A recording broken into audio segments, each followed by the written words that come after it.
La Kabylie est une région située au nord de l'Algérie. Les montagnes qui surplombent la Méditerranée sont aussi belles les unes que les autres.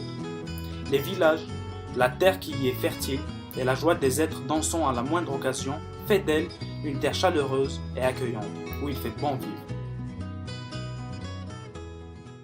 Malheureusement, depuis la montée de l'intégrisme religieux qui a fait des centaines de milliers de victimes dans les années 90, et le pouvoir corrompu mis en place depuis l'indépendance en 62, a oppressé le peuple en le faisant taire, et ce, par tous les moyens possibles. En 2001, le peuple kabyle, suite à l'écœurement engendré par la dictature, est sorti dans les rues pour exiger le respect. Cette période nommée Printemps Noir a vu tomber plus de 120 Kabyles. Suite à cela, l'exode a commencé.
Les immigrants algériens ont commencé à arriver au Québec il y a plus d'un demi-siècle. Mais à cette période-là, ils n'étaient qu'une poignée d'individus. En 1986, le ministère des Communautés culturelles du Québec faisait état de 2110 ressortissants. À cause de la dégradation du climat politique en Algérie, le nombre des nouveaux arrivants n'a cessé d'augmenter. Si bien qu'en 2012, le gouvernement provincial a dû suspendre les dossiers de demande de visa, et ce, pendant plusieurs mois. Il est difficile de recenser le nombre exact des Algériens établis au Québec. En revanche, ce qui est sûr, c'est que de 2007 à 2011, 20 664 nouveaux arrivants ont posé les pieds sur la belle province. Les Algériens se localisent surtout dans Villeray, Saint-Léonard, Ahontic, Montréal-Nord et Anjou. Karim Akouche, j'ai 35 ans, je vis à Montréal depuis 5 ans. D'abord, je m'appelle Rachid Bondou. Ça fait 15 ans depuis que je suis au Québec, 15 années. Bonjour, je m'appelle Abdelkader, ça fait 2 ans que je suis au Canada et je travaille actuellement à la commission scolaire Marguerite Bourgeois comme enseignant en suppléance.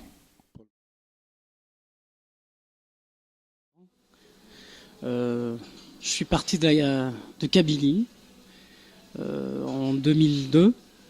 Suite aux événements du Printemps Noir. À vrai dire, j'ai pas fait le choix de venir ici, c'était juste un accident. Je suis venu rendre visite à des amis et j'ai trouvé le Québec chaleureux, un Québec accueillant, donc j'ai fait mon choix de rester ici. Bon, c'est le seul choix que j'avais à cette époque-là. J'ai quitté l'Algérie dans les années 90. Pas la peine de parler de ce qu'on avait vécu, une guerre civile. Donc j'ai fui l'Algérie comme tout le monde à cette époque-là. Bon, en 97, j'ai quitté l'Algérie. Mais y aller où? C'est toujours la langue qui conditionne le choix de l'immigrant. Donc de la terre d'accueil, c'est le Québec. Là, à vrai dire, c'est un choc climatique, c'est quand on parle d'hiver. Ouais. Des chocs culturels, moi, à vrai dire, j'ai commencé à apprendre la langue française très jeune. Donc, il y a la citation de Sioran qui dit « On n'habite pas un pays, on habite une langue ». Quelque part, j'ai habité le Québec avant même de venir ici. Je suis arrivé en 97 en pleine tempête de neige et puis en pleine tempête de verglas. Comme dirait Boukhar Diouf, ça a été un choc thermique. C'est pas un choc culturel du tout, parce que j'ai voyagé dans ma jeunesse, puis etc. Moi, c'est ce que j'ai cherché. J'ai cherché un pays francophone pour vivre dans une démocratie, contribuer à l'essor de la démocratie, de la société qui allait m'ouvrir ses bras, c'est la société québécoise. Non, choc culturel, j'ai pas du tout ressenti ça. C'est vrai, l'hiver, oui, est très lent. L'hiver, d'ailleurs, ce que je n'aime pas au Québec, c'est l'hiver lent. Mais à mon avis, on peut contrebalancer ça par d'autres choses, par la chaleur des Québécois, par également la culture très, très riche. Je me sens pas, à vrai dire, dépaysé depuis mon arrivée ici. Quelque part, en même temps, il y a un destin commun, quelque part, entre les Québécois et les Kabyles. J'avais pas de choc à proprement parler, parce que, comme j'ai dit, je suis de nature tolérante. Je tolère, j'accepte. Parfois, il y a des choses qui m'intriguent. Je ne les rejette pas. Je les mets en valeur. J'essaie de comprendre pourquoi. Le climat, certes, on était habitué à un climat rude, le soleil est bon marché, mais ici, quand même, le premier temps, j'étais étonné que de voir du soleil au Québec. Mais à travers nos enfants, on vit cette belle expérience de l'immigration au Québec parce que mes enfants, ils sont bien adaptés, ils ont bien aimé, ainsi que ma femme, que je salue au passage.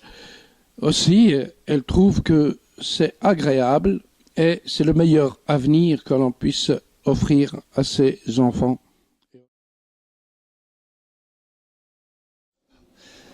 Vous pouvez aller du côté de Jean Talon.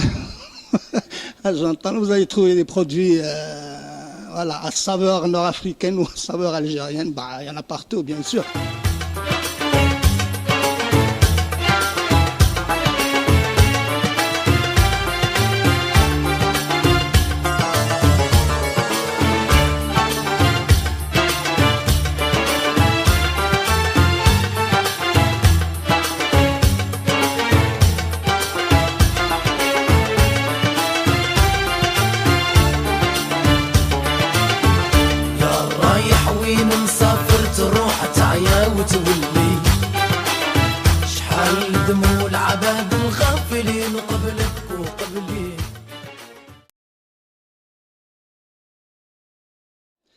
Alors, je me suis impliqué dans le mouvement souverainiste.